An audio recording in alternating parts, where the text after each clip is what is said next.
Ce qui est plus grave encore, c'est que son frère soit impliqué dedans. Ça ajoute au délit d'initié et au conflit d'intérêts. Je suis convaincu, et je le répète, que c'est un contrat qu'il faut annuler. M. Macky Sall n'a pas le droit de signer ce contrat et d'attribuer nos ressources à qui que ce soit. Être président de la République ne vous donne pas tous les droits. La souveraineté appartient au peuple. Dans toute cette affaire, je n'ai jamais eu le sentiment d'avoir fauté. D'abord, au plan moral, je veux dire. On ne me reproche que d'être le frère du président de la République. Pas autre chose. Le président Bassirou Diomaye et le premier ministre Ousmane Sonko sont tous deux d'anciens inspecteurs des impôts, apportant ainsi une expertise particulière dans la gestion financière et la lutte contre la corruption. En plus de son expérience en tant qu'inspecteur des impôts, Sonko a également occupé le poste de député. Cette expérience lui donne un regard avisé sur les pratiques fiscales et les affaires publiques. Leur arrivée au pouvoir a été marquée par une volonté ferme de faire la lumière sur plusieurs dossiers obscurs, en particulier ceux liés au secteur du pétrole, du gaz et au détournement de fonds publics qui ont entaché l'ancien régime de Macky Sall. Non seulement l'affaire Petro-Tim est cousue de fil blanc, c'est de la magouille sur le dos du peuple sénégalais. Franck Timis doit rendre les 30% au peuple sénégalais et payer les impôts. C'est là où, écoutez bien pour comprendre les explications que je vais vous donner. Je veux que ce soit très clair. Et ça, je l'ai tiré des contrats. Notamment, j'ai pris celui de Rex Oil. Qu'est-ce que le contrat de Rex Oil nous dit? Il nous dit, en phase d'exploitation, en cas de découverte commerciale, rappelons qu'au début, l'État avait 10% par Petrosen et l'entreprise qui fait les recherches avait 90%. On dit, en cas de recherche, en cas de découverte de pétrole commercialement exploitable, on dit 65%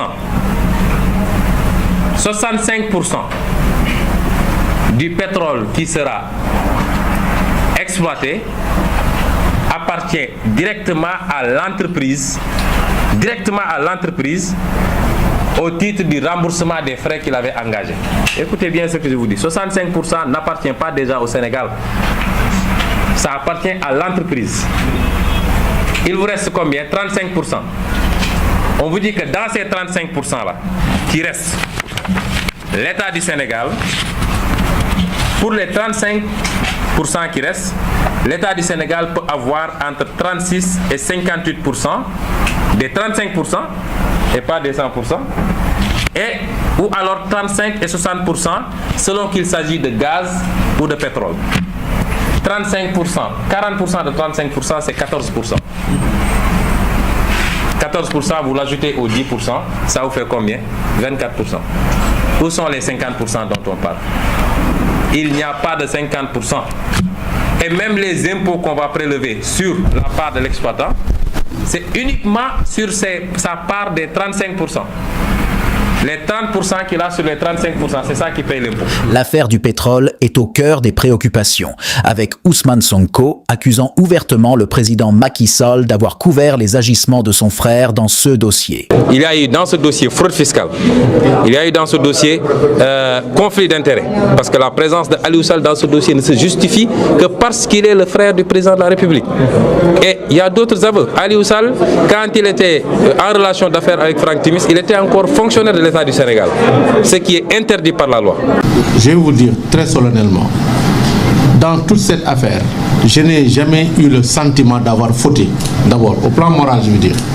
Je connaissais Franck Timis, il m'a été recommandé de nouveau, ici à Dakar, par M. Pierre Goudiaby Atepa, qui lui-même l'a clairement dit dans une émission, et il m'a été proposé de gérer les intérêts de Petro-Tim dans un premier temps en tant que consultant et après en tant que gérant de bureau de représentation. Je vous dis ici solennellement qu'à aucun moment Macky Sall n'a été au courant ou impliqué dans le processus de négociation de mon contrat avec Petro-Tim. En aucun moment. de la signature de ce contrat à ma démission, je n'ai eu le sentiment d'avoir fauté et d'avoir fait une activité illégale. Même dans cette vidéo, en dehors de ce transfert imaginaire de 250 000 $, on ne me reproche que d'être le frère du président de la République. Pas autre chose.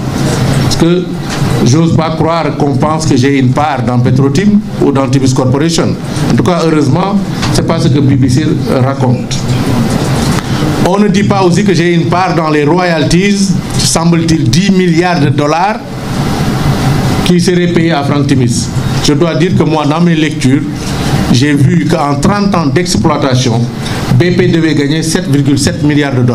Alors, ce n'est pas mon problème, mais je ne vois pas comment une compagnie qui doit gagner en 30 ans 7,7 milliards de $, de façon brute, peut payer des royalties de 10 milliards de $ à quelqu'un d'autre. C'est tout à fait une incongruité, mais en fait, ce n'est pas mon problème.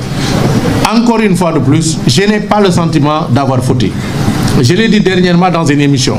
Si j'avais soupçonné un seul moment que des découvertes aussi importantes allaient être faites, je n'imagine même pas que j'allais peut-être m'aventurer à cela. Les allégations de Sonko sont soutenues par des voix influentes telles que l'ancien journaliste Adama Gaye qui souligne que l'appropriation indue de biens publics est une haute trahison. Il est impératif de poursuivre cette affaire afin de rétablir la confiance du peuple dans ses dirigeants et de garantir la transparence dans la gestion des ressources nationales. Ce qui est plus grave encore, c'est que son frère soit impliqué dedans.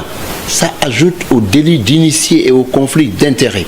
Donc, ces deux fautes qui s'agrègent, n'essayons pas d'ensevelir, n'est-ce pas, le problème de trouver des diversions pour essayer de sauver un régime, celui de Macky Sall, qui se retrouve piégé, la main dans le pot de confiture du pétrole sénégalais, où il a laissé son frère s'impliquer dedans. C'est inacceptable et ça doit être annulé, corrigé, et le peuple sénégalais tout entier doit se lever pour dire ça ne doit pas passer, et je pense que c'est ça qui va se passer. Je suis convaincu, et je le répète, que c'est un contrat qu'il faut annuler. M. Macky Sall n'a pas le droit de signer ce contrat et d'attribuer nos ressources à qui que ce soit. Être président de la République ne vous donne pas tous les droits. La souveraineté appartient au peuple et les ressources naturelles relèvent de la souveraineté du peuple sénégalais. Ce que le président a fait, c'est un acte de haute trahison de la nation. Il doit être poursuivi. Dans certains cas, dans un pays normal, il est destitué. Nous sommes à 60 ans d'indépendance du Sénégal. Notre ambition n'est plus de voir une puissance extérieure, encore moins une personne étrangère, venir dans notre pays et faire main basse sur nos ressources. Il faut que ce soit clair. Le temps de la colonisation est révolu. Moi, j'ai déjà sollicité le Serious Fraud Office à Londres, qui est chargé de suivre les crimes financiers perpétrés par des hommes comme lui et d'autres, pour qu'il nous donne toute la lumière sur cette affaire, y compris ce qui a été passé entre des mains extérieures. Pour commencer, le président et le premier ministre ont pris des mesures radicales, annulant les passeports diplomatiques de tous les anciens hauts fonctionnaires qui ne sont plus en exercice. Cette décision symbolique a montré leur engagement à rompre avec les pratiques douteuses du passé. De plus, ils ont annoncé la mise en place d'un audit financier approfondi sur les comptes de l'ancien régime. Cette initiative vise à identifier les éventuelles malversations et à rendre des comptes aux citoyens. Pour garantir le succès de cette mission cruciale, le président et le premier ministre ont nommé des personnes de confiance à des postes clés dans l'administration.